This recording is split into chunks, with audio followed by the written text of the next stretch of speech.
Olá, meus queridos amigos, meus irmãos de caminhada.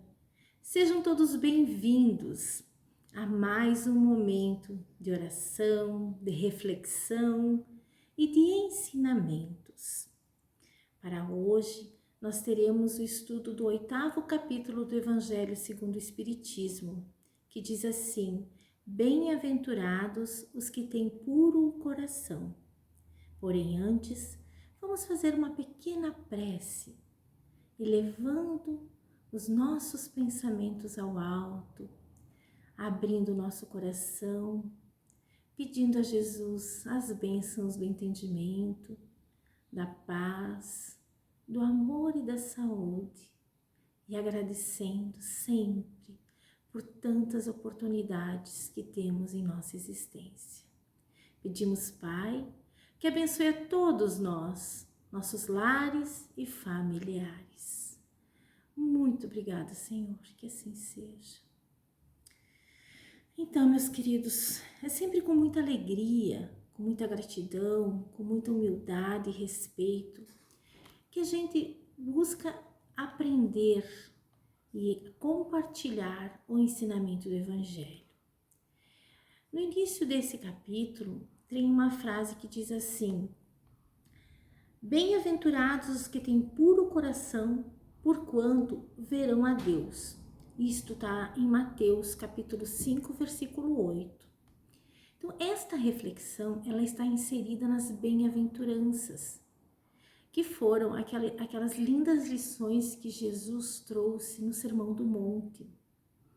Então, todos os ensinos de Jesus, eles estão resumidos nesse sermão da montanha. E o que seria o bem-aventurados? Bem-aventurado significa bem-estar, prosperidade espiritual e, em última instância, felicidade, corações felizes. Então, essas lições de todas nessa sequência das bem-aventuranças, Jesus nos mostra como nós encontrarmos o reino de Deus, como sermos felizes, como sermos pessoas melhores. São lindas mensagens, lindos ensinamentos que ainda hoje, 2000 e tantos anos após, nós ainda temos uma certa dificuldade de aprender e de colocar em prática. Mas é por isso que nós estamos aqui, para conseguir aprender, para conseguir melhorar um pouco a cada dia, colocando todos esses belos ensinamentos em prática, na medida das nossas possibilidades. Então, temos duas partes importantes. Primeiro, ter puro coração e segundo, ver a Deus. Vamos refletir um pouquinho em cima disso. O que é ter puro coração, meus irmãos? O que significa isso? Ter puro coração é ter um coração limpo, um coração leve, transparente, claro, sem manchas, livre de sentimentos torpes, de ódio, de maldades, de raivas, né? Entre outros. É ter um coração amoroso, um coração caridoso, bondoso. Isso é ter puro coração. São aquelas pessoas que não têm aquela vontade de se vingar, já não tem mais tanto peso no seu coração, já tem um coração mais leve, mais brando, mais disposto a amar. Amar no sentido maior do termo, não simplesmente amar aqueles que nos amam, que é muito fácil, mas amar a vida, amar as situações pelas quais a gente passa, amar o nosso lar, amar o trabalho e amar o irmão, amar o próximo, seja ele o próximo mais próximo ou o próximo mais distante. Ainda neste momento, nesse texto, a gente aprende que a pureza de coração, ela está ligada, e não tem como ser diferente, ligada com a simplicidade e com a humildade. Porque assim, dessa forma, a gente exclui a ideia do egoísmo e do orgulho. Porque o orgulho e o egoísmo, eles são as feridas, as maiores feridas que a gente pode ter. E a gente ainda tem. Mas quanto mais a gente vai se livrando desse orgulho, desse egoísmo, mais puro vai se tornando o nosso coração. Porque é impossível ter um coração puro longe da simplicidade. Porque a simplicidade, meus queridos, nos traz leveza, nos traz brandura, nos traz humildade. E é isso tudo que a gente precisa para seguir no caminho da vida. Hoje a gente fala muito em higienizar as mãos, e é realmente muito necessário para nos mantermos saudáveis. Porém, aqui vos trago uma nova sugestão para higienizarmos o nosso coração, para ir retirando do nosso coração coisas tão pesadas. E por isso, essa pandemia que a gente está vivendo, de tanta dor e sofrimento, mas também de tanto aprendizado, onde a gente vai higienizando o nosso coração, vamos nos tornando mais humildes, mais bondosos, mais fraternos, nos colocando no lugar do outro, ou seja, sendo mais empáticos. Nunca se viu tantas pessoas orando umas pelas outras, tantas pessoas pedindo e clamando a Deus pela cura do planeta, pela cura do irmão, pela cura da nossa cidade, do nosso país. Então, essa pandemia, claro, ela tem um lado doloroso. Evidentemente, todos nós temos algum parente ou algum amigo ou nós mesmos que sofremos e que passamos por essa doença. Tem toda essa parte dolorida fisicamente, porém ela tem toda uma outra parte que nos ensina a higienizar o coração. E essa parte ela é bem importante, porque nós não podemos voltar ao normal, porque o normal antigo não existe mais. Nós temos que ter um novo normal. O novo normal é tendo o nosso coração mais leve, mais depurado, mais puro e mais brando. Temos que usar, meus queridos amigos, de todo esse desafio que nós viemos passando para ir nos lapidando, para nos tornarmos pessoas mais leves, mais brandas, mais fraternas. É isso que Jesus nos ensina nessas lições do monte.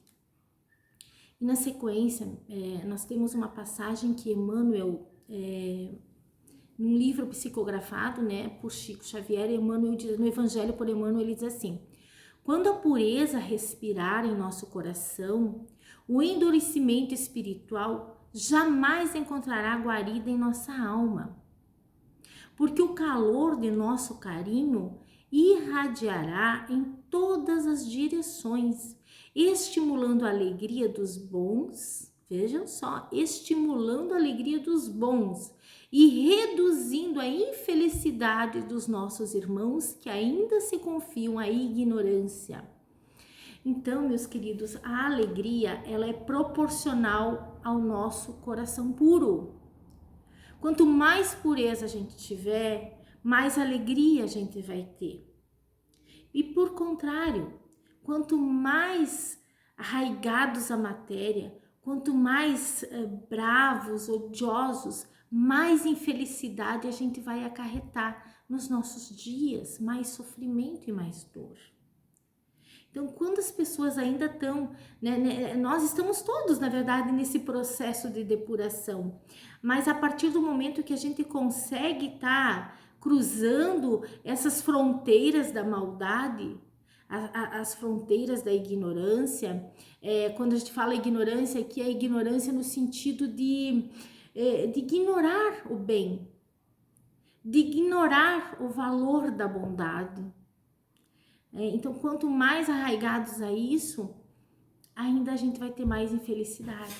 Então, por isso a importância, meus queridos, de aprender com os desafios e nos depurando para termos mais alegrias, termos dias mais leves e o coração mais puro. Ainda nesse inteirinho que a gente vem falando, o coração, ele representa os nossos sentimentos. Porque é comum a gente falar, aquela pessoa tem um coração bom, ou então aquela pessoa não tem coração, ou então aquela pessoa tem um coração duro como uma pedra. São expressões que a gente usa no nosso dia a dia para definir como essa pessoa sente as coisas, ou então como a gente enxerga aquela pessoa, através da forma com que o seu coração demonstra sentir. E aí, na sequência, diz assim, então, para ter o puro coração, que essas pessoas verão a Deus. E o que é ver a Deus? É claro, meus queridos, que com os nossos olhos do nosso corpo físico, a gente não consegue enxergar Deus. Porque Deus é a inteligência suprema e está acima de todas as coisas. Mas o ver a Deus, nesse caso, seria compreender Deus. Como compreender a Deus? E quanto mais a gente estiver iluminado interiormente, a gente vai enxergar as leis de Deus e compreendê-las. Assim nós estaremos vendo a Deus, entendendo toda a dinâmica da vida e da existência. Porque não cai uma folha de uma árvore sem a permissão de Deus. Então, por mais que às vezes nos pareça que está tudo um caos, a gente ainda sabe que Deus sabe o que está fazendo e tudo está sob seu comando. Então, quanto mais iluminado e depurado a gente estiver, mais a gente vai enxergar a Deus, mais iremos compreender a Deus. E isso é muito importante para não desenvolvermos aquilo que a gente chama de revolta, que mais nos prejudicaria do que ajudaria. E faz nos desenvolver a resignação, que é nossa aliada na vida. Não significa ser resignado, você será uma pessoa apática, totalmente alienada de tudo, de forma alguma. Ser resignado é você fazer a sua caminhada com fé, acreditando, mas sem reclamações, sem se sentir vítima da vida, e sim responsável pelas suas colheitas. Isso é ser resignado, é compreender a Deus, é entender que tudo está certo e tudo está sob o comando da nossa divindade, de Deus. Então, ele se torna, a partir do momento que a gente consegue compreender Deus, que talvez não seja tão simples, mas é um caminho a seguir, ele vai se tornando uma experiência real em nossa vida. A gente passa a conviver com Deus, a sentir Deus dentro de nós. Porque onde está Deus? Deus está dentro de nós, dentro do nosso coração puro. Quanto mais puro o nosso coração, mais nós estaremos sentindo Deus. Desta forma, estaremos nos sentindo protegidos, amparados, cuidados. Mas a gente precisa usar aquilo que ainda a gente chama de vigiar e de orar. Orai e vigiai. Vigiar os nossos pensamentos. Porque é assim, meus irmãos, quando a gente fala em higienizar as mãos e o coração, a gente também tem que seguir essa higienização dos nossos pensamentos, dos nossos sentimentos, das nossas palavras. Porque quando o nosso pensamento, a gente já falou muitas vezes aqui, é força viva. A gente pensa para depois acontecer, a gente pensa para depois fazer. Então, o nosso pensamento é uma força viva. Quanto mais nós pensarmos em alguma coisa, mais próximos daquilo nós estaremos. Nós somos filhos de Deus, co-criadores, como disse Jesus, somos co-criadores.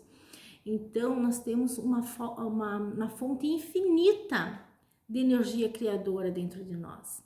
Então, se nós quisermos saúde, vamos pensar em saúde. Isso ajuda o nosso corpo físico a ter mais saúde. Então, nós queremos cura, vamos pensar em cura, vamos agradecer pela cura, vamos acreditar, vamos confiar na força divina, vamos acreditar que tudo é possível para Deus. Então vamos higienizar os nossos pensamentos, e quando vier um pensamento negativo, de maldade, vamos procurar, na medida do possível, ir substituindo esses pensamentos. Quando a gente perceber-se muito triste, vamos procurar minimizar essa tristeza e buscar algo de bom, porque sempre tem algo de bom a agradecer. Sempre há algo de bom em tudo, mesmo nos desafios, aos aprendizados, ao engrandecimento do nosso ser. Em tudo há Deus, meus queridos. Vamos ter fé, vamos acreditar e vamos, além de higienizar o nosso corpo físico, vamos aprender a higienizar as nossas almas. Porque nós somos formados de corpo físico e temos a parte espiritual. Quando une os dois, é a alma. Então nós temos que higienizar o nosso corpo e nosso espírito. Higienizar as mãos com água e sabão, com álcool, mas higienizar o nosso ser com amor, com fé, com confiança, com a nossa crença em Deus, purificando os nossos sentimentos, amando as pessoas, orando, acreditando. Esse é o caminho para vermos a Deus, meus queridos. Por isso essa passagem do Evangelho, ela é muito linda. Ela é muito linda e muito rica em ensinamentos. A gente precisa refletir às vezes em cada palavrinha, porque cada palavra traz um grande ensinamento.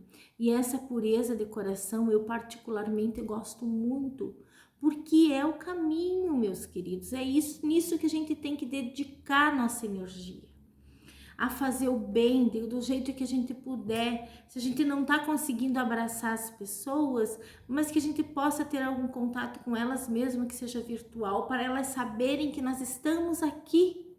A gente não pode estar aí junto fisicamente, mas o nosso coração, o nosso pensamento, a nossa energia está junto, auxiliando da forma que a gente pode. Tem uma passagem muito linda do Evangelho também, que é a caridade segundo São Paulo, que fala que mesmo que a gente falasse a língua dos anjos e não tivesse amor, nada seria. Então, o amor precisa estar contido nos nossos atos.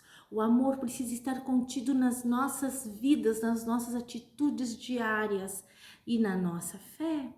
A fé sem amor não é totalmente eficaz. A fé e o amor juntos, ela torna a nossa vida melhor. E na sequência desse evangelho, traz assim o pecado por pensamento e adultério.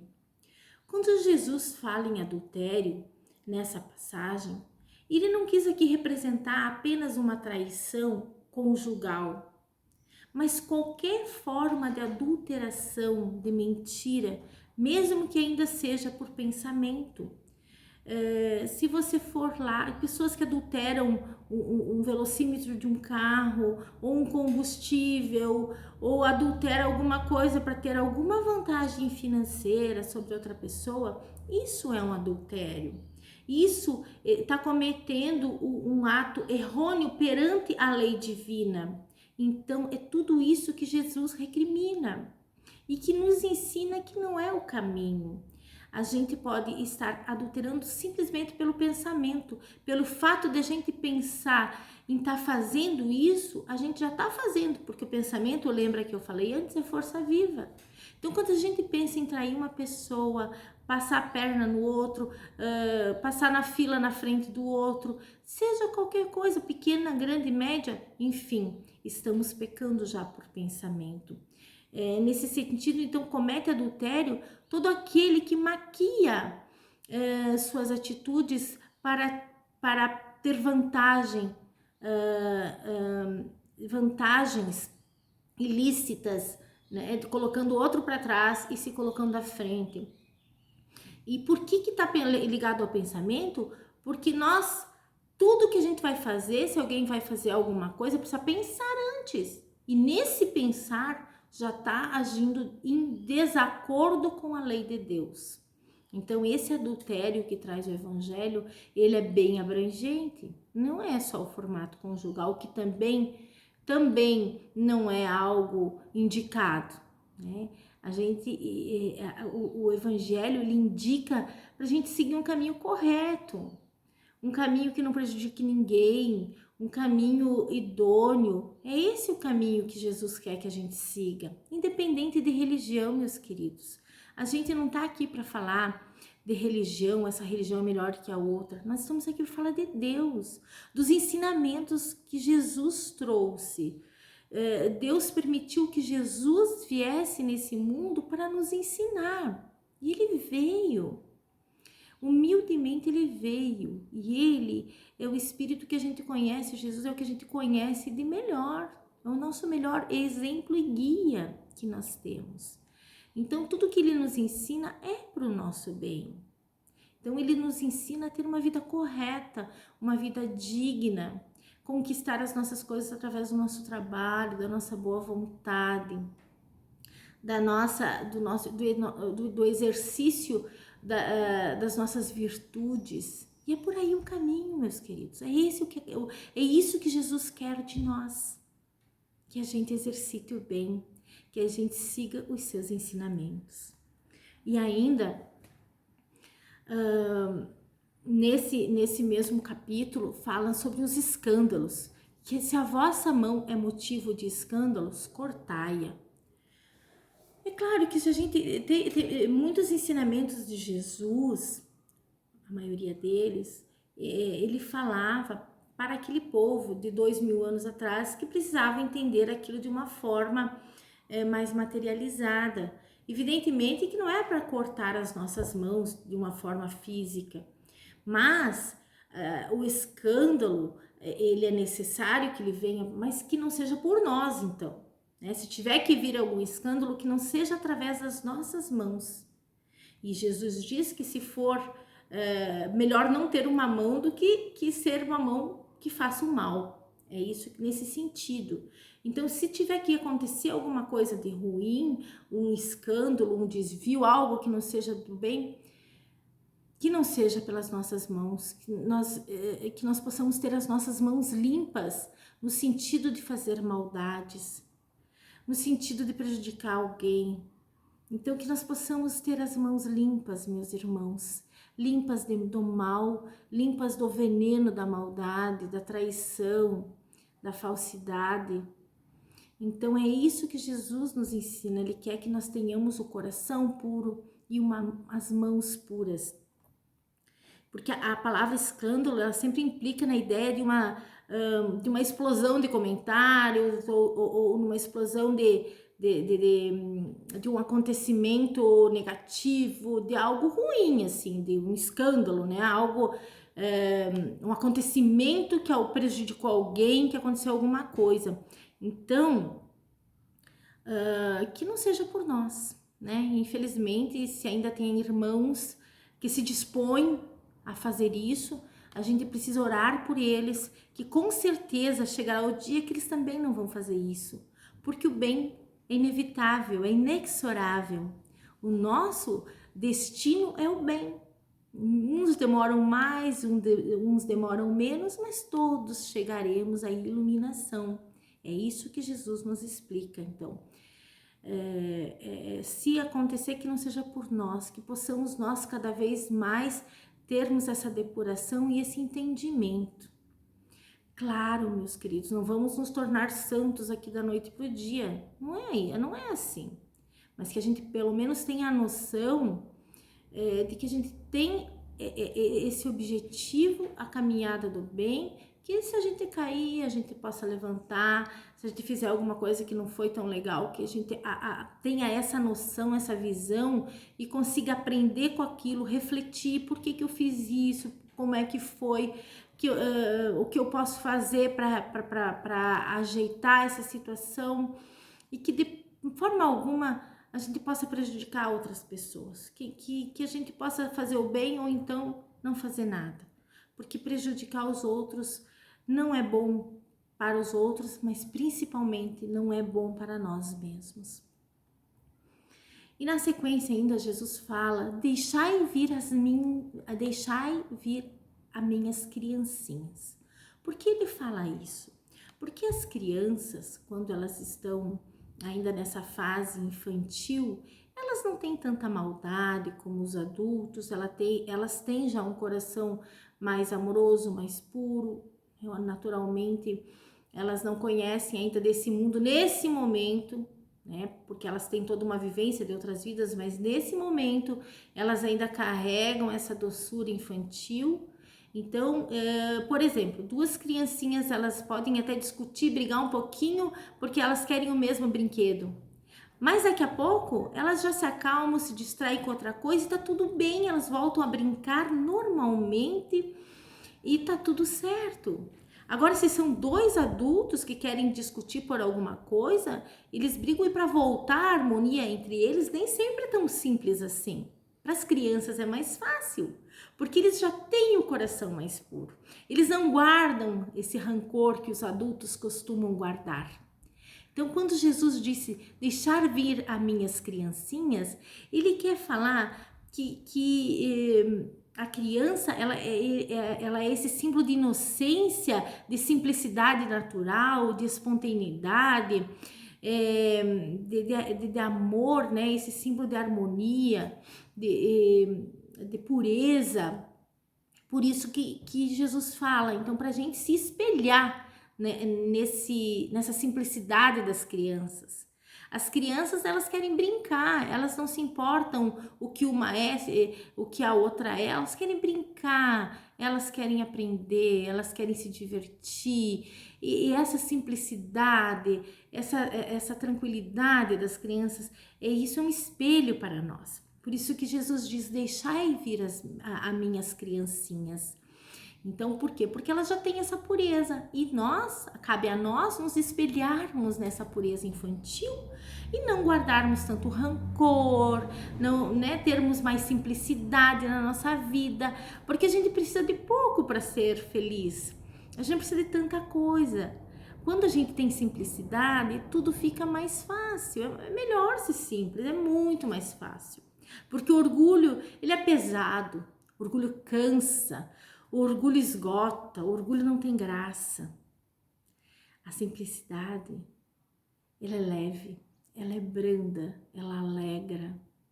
Ela faz você se alegrar com mais facilidade. Então é muito melhor ser simples.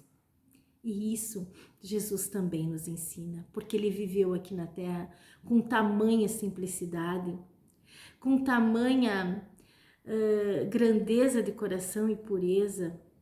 Então, se nós olharmos para tudo isso, que grandes lições nós temos, que grande professor nós tivemos na nossa Jesus, né, no nosso planeta, que grande professor, que grande orientador.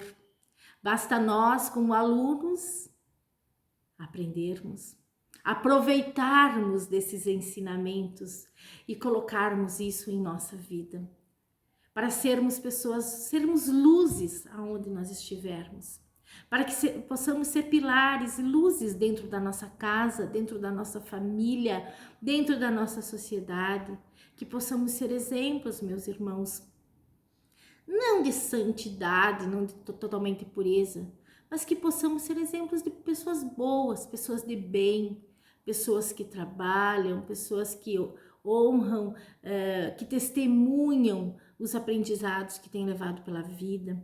Então, que a gente use isso tudo para nós. Porque a teoria, ela é muito linda e ela é muito grande. Nós temos muitos livros, nós temos muitas palestras, temos muitos ensinamentos, muitas religiões, muita informação, a internet está cheia de coisa, deu tudo que a gente quiser. Mas e aí? A gente pega tudo isso e faz o quê? Guarda, ensaca, engaveta ou coloca em prática? Então, essas decisões, essas escolhas cabem a nós. Essa higienização do nosso ser cabe a nós. Ninguém pode fazer isso por mim, a não ser eu mesma. Ninguém pode sorrir por mim, a não ser eu mesma. Ninguém pode pegar a minha dor e dissolver, a não ser eu mesma. Então, nós somos seres únicos. Somos seres que estamos aqui para viver junto e em conjunto, um ajudando o outro, mas o trabalho íntimo é nosso, exclusivamente de nossa responsabilidade. Mas temos um Jesus, temos Deus e temos amor para conseguir colocar tudo isso em prática.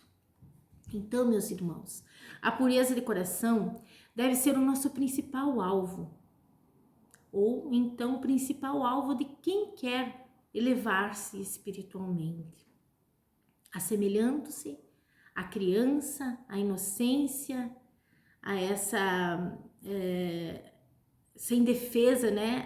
As crianças não ter aquela coisa, aquele medo de ser atingido. Nós teremos maiores possibilidades e probabilidades de conhecermos nós mesmos e de estarmos seguindo os ensinamentos de Jesus. Então, meus queridos irmãos, para consolidar esses ensinamentos de Jesus,